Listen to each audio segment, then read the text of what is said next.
tidak pernah ada satu suara yang terlalu kecil untuk didengar, karena setiap suara memiliki arti yang sama. Adik sangat mari berdemokrasi di Ican Podcast. Adik sangat mari berdemokrasi di Ican Podcast. Assalamualaikum warahmatullahi wabarakatuh. Selamat pagi teman pemilih, kembali lagi di podcast KPU Kota Bengkulu, ruang bincang tempat kita mengulik berbagai sisi dunia kepemiluan, tentu saja dari narasumber-narasumber yang berkompeten dan berpengalaman di bidangnya. Nah teman pemilih, tema kita hari ini menarik banget karena relate sama kehidupan sekarang ini ya, yang dimana era digital, sosial media itu sangat masif sekali. Tema kita hari ini adalah cerdas memilih di era informasi, karena setiap hari kita itu terpapar dengan ratusan bahkan ribuan informasi yang bikin kepala kita itu kayak mau pecah. Jadi hari ini aku bakal kupas tuntas soal ini, gimana sih kita tetap rasional dan bijak dalam memilih di tengah banyak info hoax, apalagi masa-masa kampanye ya. Dan tentu saja aku ngobrol ini nggak sendirian, sudah ada bintang tamu yang tepat banget untuk ngobrol ini. Beliau adalah Komisioner Komisi Informasi Provinsi Bengkulu. Langsung aja kita sambut Bapak Praternisi SEMSI. Selamat pagi Bapak. Assalamualaikum warahmatullahi wabarakatuh. Waalaikumsalam warahmatullahi wabarakatuh. Gimana Bapak hari ini, sehat kabarnya? Alhamdulillah. Sehat ya. Enggak kena macet ya Pak? Oh, jalannya nggak macet. Enggak macet, karena banyak perbaikan ya. Tapi kita tidak setengah jam nunggu gitu, ternyata agak lewat sedikit. Oh iya, soalnya di mana perbaikan. Semoga nanti setelah perbaikan itu bisa lancar ya. Masya Allah. Jadi semakin bagus. Nah, tema kita hari ini cerdas memilih di era informasi, Pak. Sebelum kita masuk ke topik, boleh aku tanya dulu, sebenarnya Komisi Informasi itu apa Pak, dan tugasnya itu apa aja sebenarnya? Ya. Jadi sesuai dengan Undang-Undang Nomor 14 Tahun 2008, bahwa tugas daripada Komisi Informasi itu adalah menerima, kemudian meregister, mengusut untuk menyelesaikan sengketa informasi publik, baik dengan mediasi maupun lewat sidang. Sidang menggunakan litigasi, tapi keputusannya itu setara dengan sidang pengadilan negeri. Itu dilakukan. Jadi menyaring informasi, bisa disimpulkan kayak gitu ya Pak? Bukan menyaring, ada laporan dari kita menunggu laporan gitu ya Pak, bahwa dia itu minta informasi ke suatu misalnya kan badan publik, tapi ada kesulitan, maka dia melapor ke kita. Ya, kita meregister laporan itu, kita bawa ke sidang. Kalau sudah memenuhi persyaratan untuk sidang. Di antaranya misalnya kan begitu dia datang ke PPD atau pejabat pengelola informasi dan dokumentasi, mereka tidak mendapatkan informasi misalnya kan, atau mendapat informasi tapi tidak puas. Nah, maka dia, atau juga bisa dia mendiamkan, dalam artian pejabat tadi tidak merespon dari permintaan program, maka dia datang ke kita register, masuk dalam perkara. Ya sidang kira-kira mirip-mirip dengan pengadilan negeri ya, tapi kita tidak sebagai hakim ya, jadi dewan saudara dari sini, tapi tetap ada paniteranya, ada pengganti. Nanti informasi akan masuk keputusan penjelasan bahwa apakah yang diminta oleh pemohon itu termasuk informasi yang bisa disebarluaskan, atau bisa juga informasi itu adalah informasi yang tertutup berdasarkan ketentuan atau perundang-undangan berlaku. Itu kira-kira keputusan yang dihasilkan oleh komisioner. Oke. Ya. Oh, seperti kemarin itu Pak ada rame-rame nih soal KPU yang tentang keputusan untuk mempublish data calon gitu. Nah misalnya kalau ada masyarakat misalnya nih mau minta data pribadi calon itu, kemudian misalnya dari KPU karena ada regulasinya maka tidak diberikan. Ya. Apakah pemohon itu bisa nih melapor ke KI kayak gitu Pak? Ya, kalau sifat informasinya itu memang harus terbuka gitu, yang nggak bisa dibatasi ya, diberikan gitu ya. Kecuali kalau informasinya itu sensitif, Iya, soalnya ada atau bisa juga begitu dikeluarkan informasi akan heboh, membuat negara kita ini tidak nyaman misalnya kan, itu bisa dikategorikan tertutup, sehingga OPD yang bersangkutan atau diminta kepada termohon tadi tidak diberikan gitu ya. Tapi kalau sifat informasinya yang berkala yang disampaikan atau informasi yang serta-merta disampaikan ya diberikan gitu ya. Masyarakat dapat misalnya tentang regulasi yang dibuat oleh OPD yang bersangkutan harus diketahui masyarakat tidak diberikan. Atau ada proyek yang mau dibangun di Bengkulu, calon-calon pengusaha atau pengusaha itu mau nanya kira-kira kegiatan kita tahun depan apa gitu kan, kita sudah punya rencana anggarannya, kenapa tidak bisa diberikan gitu. Ya, jadi mereka mungkin aktif di situ. Nah kadang-kadang ini ada hambatan, maka mereka datang ke kantor kita untuk ya disidangkan gitu. Kira-kira kalau disidangkan kemungkinannya satu informasi itu diberikan atau ditolak karena informasi itu adalah informasi yang jenisnya tertutup gitu. Ya, jadi ada pertimbangan ya, itu juga. Ada analisis konsekuensi namanya. Terus kita berbicara soal pemilu Pak, apalagi zaman sekarang media sosial tuh luar biasa banget ya, apalagi anak muda pasti rame banget di media sosial. Tapi apakah semua informasi itu dapat dipercaya? Tentu saja tidak ya Pak. Nah, pertanyaan saya Pak, bagaimana informasi publik itu mempengaruhi pemilih gitu Pak, pemilih untuk memilih siapa gitu di pemilu? Ya itulah yang kita juga publikasikan ya, kita sampaikan kepada masyarakat itu, terutama dalam menghadapi pemilihan umum itu ya, pilkada itu pilpres misalnya kan, kita harus para pemilih itu dengan sifat-sifat yang khusus itu, misalkan beberapa jenis pemilih itu kan ada yang emosional gitu ya. Iya. Ada pragmatis, ada yang primordial gitu, macam-macam. Nah itu kan kita arahkan, istilah itu mitigasi informasinya menjelaskan bahwa seharusnya mereka itu menggunakan tipe yang rasional, ya. Dan itu harus diberikan edukasi, bukan hanya penyampaian biasa. Bila perlu itu ketika dia milik pemula misalnya masuk dalam literatur di sekolah gitu. Soalnya ya yang rasional lah digunakan. Kalau rasional sudah didahulukan, andaikan ada yang bersifat emosional, ya misalnya ada calon tertentu, memang orang hebat gitu ya, tampan, cantik misalnya kan, itu emosional kan. Tapi secara rasional kita harus milah ini, kalau ini jadi misalnya jadi bupati, wali kota, jadi gubernur, bisa nggak memajukan kalau Bengkulu dengan visi-misinya itu rasional. Itu melihat, wah saya itu sekampung, saya ini keluarga gitu ya, itu nomor sekian nanti.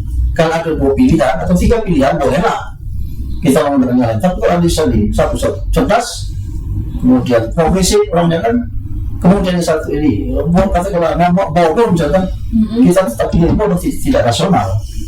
Nah, tapi kalau sudah kita ambil rasional, kebetulan yang di bawahnya itu ada emosional, boleh saja, tapi rasional didahulukan.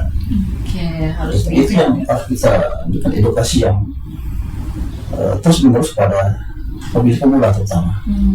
Harus ada edukasi khusus ya Pak, untuk edukasi politik, mungkin di sekolah-sekolah masukkan dalam kurikulum formal gitu ya Pak. mata pelajaran apalah, kewarganegaraan gitu ya, Pancasila gitu ya, bisa dimasukkan. Berarti sangat berhubungan erat ya Pak, derasnya arus informasi sama kualitas demokrasi kita. Kalau Ya, ya. Jadi itu sangat dalam teorinya juga, kalau kita menggunakan digitalisasi informasi itu dengan tepat, itu luar biasa dampaknya, positifnya ya. Tapi harus hati-hati juga, di satu dampak yang positif meningkatkan kualitas demokrasi karena lebih cepat gitu ya. Bayangkan kita dapat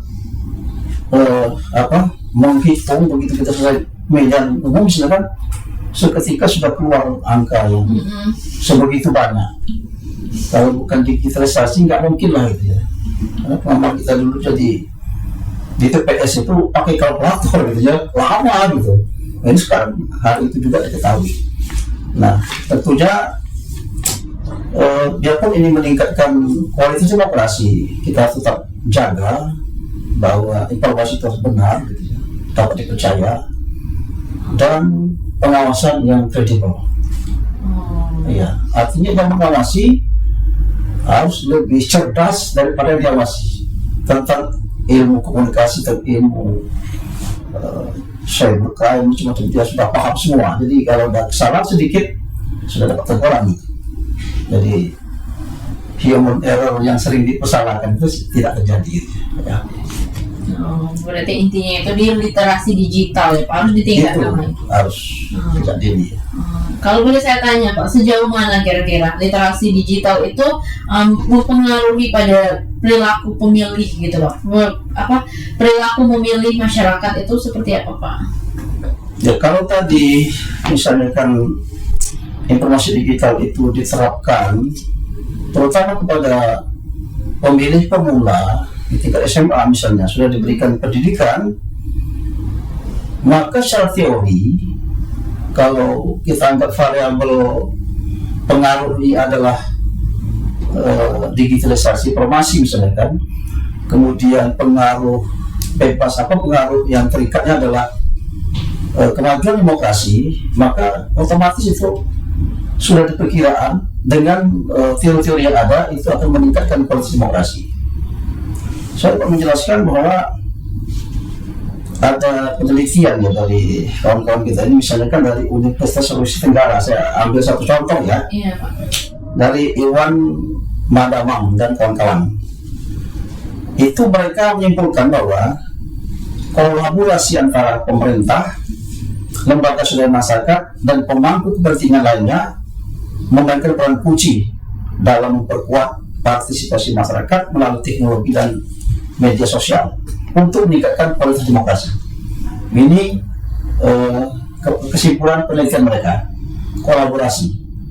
Pemerintah juga itu menguatkan memang pemilih pemula terutama kan harus paham misalnya kan visi misi daripada calon peserta pemilu itu, tahu, sehingga mereka dalam memilih tadi tidak menggunakan emosional gitu, dia secara rasional. Nah ini kemudian dia harus juga fungsi masyarakat, lembaga-lembaga sosial masyarakat harus hidup gitu, karena mereka tuh pengawas tersembunyi gitu. Mereka bersuara kalau ada menggunakan alat komunikasi canggih ya, dia bisa langsung protes kenapa begitu. Di media sosial misalnya kan bisa dipersalahkan lewat media sosial. Nah, jadi kontrol masyarakat diperlukan, kemudian pemerintah juga, atau yang lebih lagi itu kan adalah ya kita sebagai di KPU misalnya kan memang memberikan pendidikan edukasi politik kepada generasi muda, pemilih pemula terutama, sehingga mereka menentukan pilihan nanti itu berdasarkan rasional. Saya kira itu Mbak ya. Dan dalam penelitian mereka ini hubungannya positif. Artinya kalau pendidikan digitalisasi informasi ini, edukasi ini kita tingkatkan, maka kualitas demokrasi itu akan meningkat dalam penelitian mereka ini. Ya. Nah sekarang berbicara soal informasi, pasti nggak bisa lepas dari yang namanya hoax, polarisasi, gitu, Pak. Kalau menurut teori komunikasi politik ini, Pak. Bagaimana fenomena penyebaran hoax, polarisasi pada saat pemilu terutama ya Pak, masa-masa kampanye. Ini kalau dilihat dari sudut pandang teorinya itu bagaimana sebenarnya Pak? Ya satu ya, ini tidak bisa dihindari. Oh, memang dampaknya selalu beriringan. Digitalisasi itu banyak sekali manfaatnya ya, yang sudah kita rasakan peningkatannya luar biasa. Tapi harus kita waspadai juga. Makanya tadi ada mitigasi ya, ada alur bagaimana penyelesaian kalau terjadi berita-berita yang merugikan orang, kita hoax misalkan, atau juga kadang-kadang cuma merubah wajah seseorang pakai meme ya, dengan tambahan-tambahan. Saya pernah lihat itu, masa Presiden Amerika itu bisa ngobrol sama panitia pesta pernikahan. Ini kan Pak Jokowi buat ngambor gitu, nah kan ini kan kadang-kadang tidak etis lagi ya. Nah ini tidak bisa lepas. Jadi kalau saya lihat di kerangka penelitian misalnya, boleh juga kalau ada mahasiswa yang mau penelitian, itu akan terjadi itu bila ada 3 faktor kalau saya lihat ya. Dan ini memang harus dibuktikan penelitian. Yang pertama adalah mitigasi disinformasi. Jadi kalau kita lihat ada informasi yang menyimpang, hoax, macam-macam itu ya, yang merugikan, itu alur penyelesaiannya secara digital harus ada. Jadi mitigasi informasi. Kemudian seharusnya informasi itu setara supaya tidak terjadi hal yang negatif.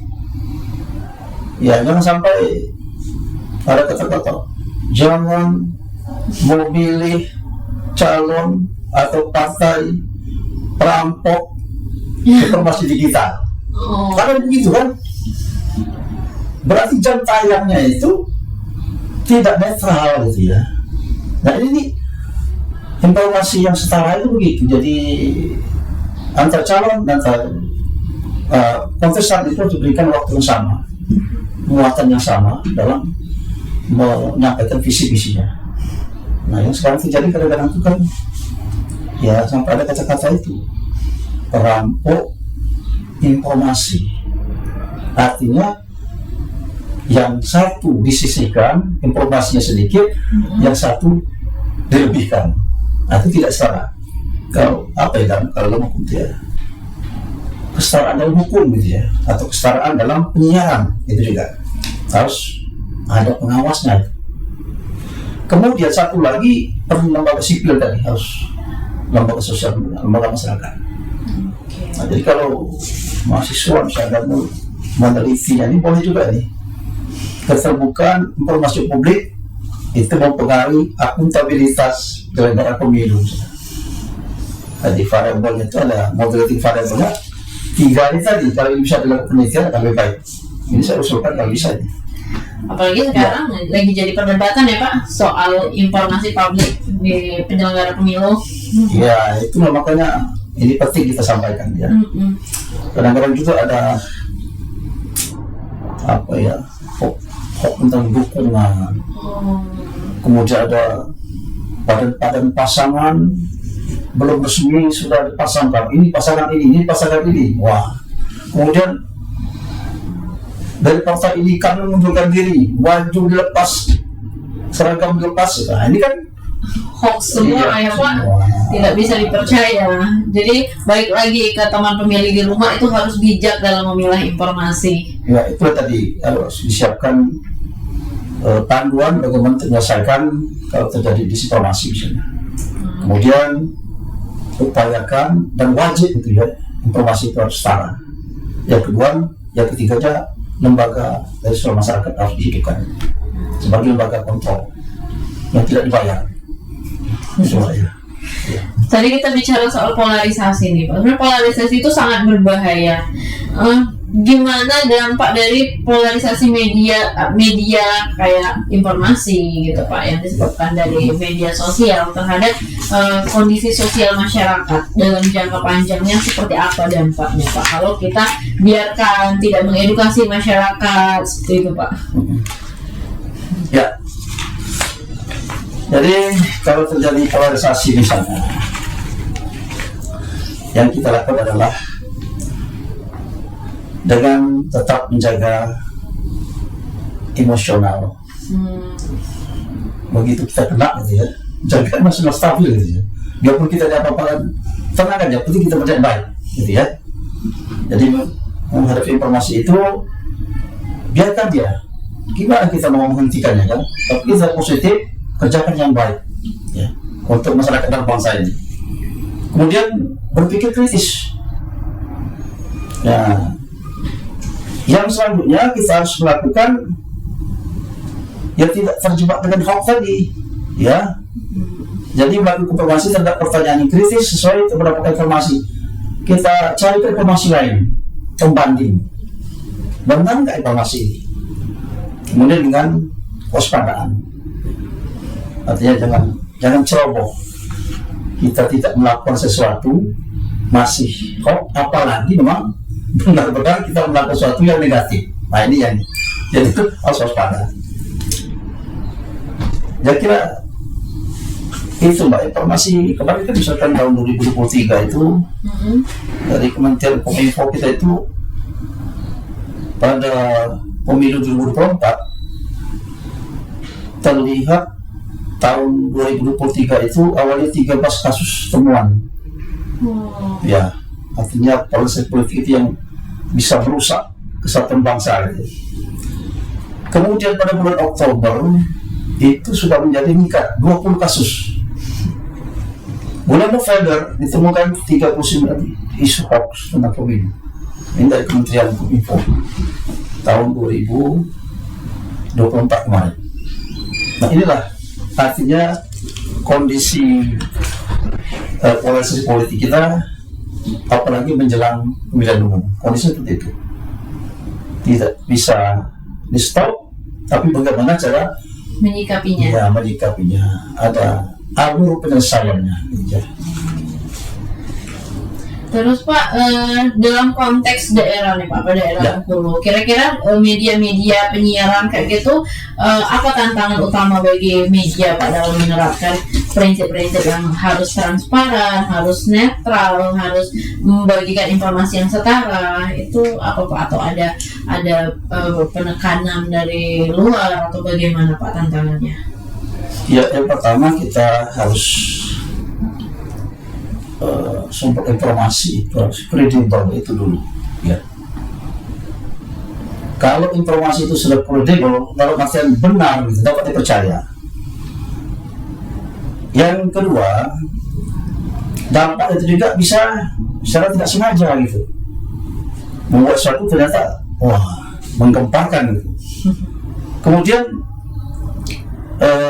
kita sikapi juga, ini terjadi misinformasi misalnya ya, harus segera, jangan sampai misinformasi itu berkepanjangan sehingga gaduh lah ya. Misalkan ada pemilihan wali kota dan gubernur mengumpulkan, bagaimana cara menyelesaikannya itu. Jadi sebagai pengawas adalah pemerintah harus cepat mengatasinya supaya jangan merugikan salah satu kandidat, satu calon gitu ya, karena itu pasti akan terjadi seperti itu.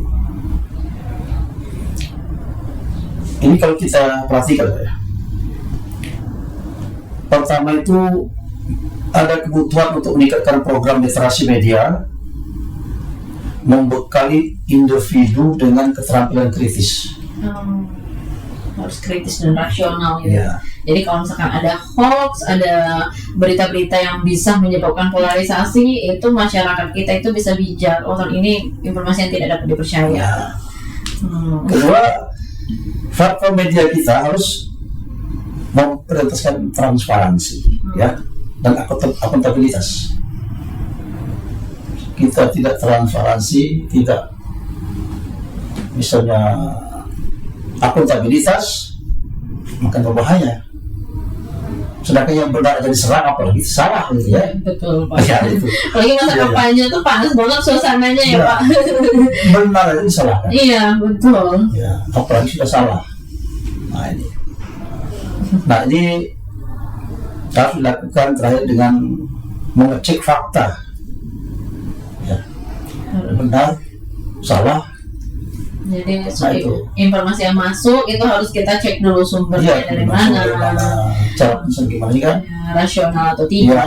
nyaman lah ya kalau bisa pemilu itu tidak gaduh lah dengan informasi yang sesat tadi. Kalau informasi itu benar itu yang ditunggu masyarakat. Ya. Ini mungkin terakhir Pak. Ya. Bagaimana Pak strategi edukasi publik yang efektif nih Pak untuk menumbuhkan kesadaran kritis pemilih, khususnya generasi muda, karena kabarnya kita diperkirakan akan mengalami bonus demografi di tahun 2045, di mana usia produktif itu mendominasi nanti Pak. Jadi akan gawat banget kalau misalkan anak muda kita ini tidak teredukasi tentang politik, tentang pemilu. Jadi menurut Bapak bagaimana Pak strategi edukasi yang strategis lah? Tadi sudah saya sampaikan bahwa sebaiknya sejak jangan terlalu mendadak sudah mendekat dengan pemilihan umum atau kegiatan demokrasi lain gitu ya. Dan sekarang sudah merencanakan bahwa misalkan di tingkat SMA itu sudah ada lakukan pendidikan yang memang mengarah ke situ.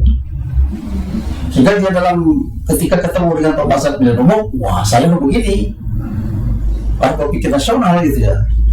Nah, kalau ini kita lakukan sejak dini di dalam misalkan pendidikan di tingkat SMA itu sudah dimasukkan dalam materi pelajaran di dalam kewarganegaraan, kalau dulu ada pendidikan kewarganegaraan gitu ya, atau Pancasila, bagaimana seharusnya kita sebagai seorang pemilih menyikapi hal bahwa negara ini demokrasi harus lewat pemilihan umum. Nah kita sebagai pemilih, apakah kita akan masih seperti yang lalu-lalu gitu ya? Kita voting bayar gitu ya? Ya serangan pelajar ya. Kalau enggak bayar saya enggak milih, kalau enggak saya enggak pilih. Apakah seperti itu yang akan berlanjut? Misalnya kan kita sudah memberikan edukasi di sekolah dengan materi yang khusus gitu ya. Jadi yakin saya kalau dijadikan materi pelajaran di sekolah dan itu akan menyerap juga bagi pemilih pemula bahwa saya harus berpikir rasional. Ya, yang tadi emosional di nomor sekian kan gitu, rasional dulu. Kalau kebetulan dia cerdas, dia bagus, gitu ya, dia ganteng juga, visi-visinya bagus, saya rasional bagus, nah, yang lain bisa saja gitu. Kalau ada sama posisi bagusnya, pilihan ketiganya ditambah dengan tadi ya saja cantik kan milik keluarga gitu. Tapi dahulukan dulu rasional ya. Jadi dan harus menjadi pendidikan di sekolah dan sekarang ya. Harus masuk ke kurikulum sekolah formal gitu ya, Pak. Karena pemilu ini penting banget Pak, walaupun kita lakukan dalam 5 tahun sekali, tapi sangat menentukan apa yang kita pilih hari ini, menentukan 5 tahun ke depan bagaimana negara ini diselenggarakan. Karena banyak teman pemilih di rumah itu belum paham Pak sebenarnya pentingnya pemilu itu seperti apa, pentingnya politik itu seperti apa, apakah politik itu berpengaruh di kehidupan sehari-hari. Banyak teman pemilih itu belum mengerti konsepnya. Nah itu yang harus segera. Iya, harus segera kita atasi. Kita dalam kurikulum pendidikan bukan sekedar pelatihan itu kan. Ya. Makasih banyak ya Pak udah hadir di podcast KPU Kota Bengkulu. Baik teman pemilih, itulah obrolan kita hari ini. Semoga bermanfaat, semoga bisa menambah insight untuk teman pemilih dan membuka perspektif baru. Kalau misalkan pemilu itu penting, politik itu penting, apalagi literasi digital, kalian harus pintar-pintar memilah mana informasi yang hoax, mana informasi informasi yang bisa menyebabkan polarisasi atau sumbernya tidak jelas. Jadi harus pintar-pintar. Oke teman pemilih, karena waktu kita sudah habis, itu saja obrolan kita hari ini. Terima kasih sekali lagi ya Bapak sudah menemani saya. Temanya menarik sekali hari ini. Oke, untuk teman pemilih di rumah jangan lupa follow Instagram, X dan TikTok KPU Kota Bengkulu, dan juga jangan lupa juga like, komen dan subscribe channel YouTube KPU Kota Bengkulu. Saya Pinti Sahri pamit undur diri. Wassalamualaikum warahmatullahi wabarakatuh. Waalaikumsalam warahmatullahi wabarakatuh.